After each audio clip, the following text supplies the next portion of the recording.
The sound in the wall wasn't a mouse, and now I know it's too late. It started with a faint scratching noise on the wall next to my bed. At first, I assumed it was a mouse. Living in an old building, it wasn't unusual. I set traps around the room, but the noise continued, always coming from the same spot. Each night, as soon as I turned off the lights, the sound would return. A few days later, it escalated. The scratching turned into steady knocking, faint but deliberate, as if someone was tapping lightly inside the wall. I couldn't ignore it anymore.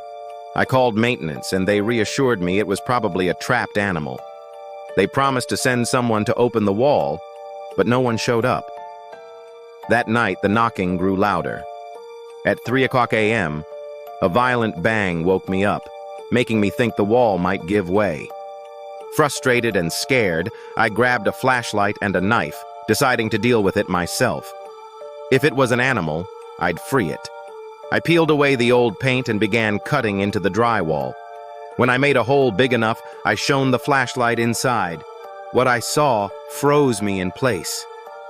There were human eyes staring back at me. A man was crouched in the narrow crawl space, filthy and gaunt. His face was twisted into a sick grin, his yellowed teeth visible as he whispered, "Hello." My heart pounded as I dropped the flashlight and bolted out of my apartment screaming. My neighbors came out to help, and someone called the police. When officers arrived and searched the space, they found an entry point in my hallway closet that allowed him to move through the walls. He'd been living there for weeks, sneaking around while I slept. The most horrifying part was when they showed me a knife hidden in his makeshift spot. I'll never know what he planned to do, but if I hadn't acted that night, I might not be here to tell this story.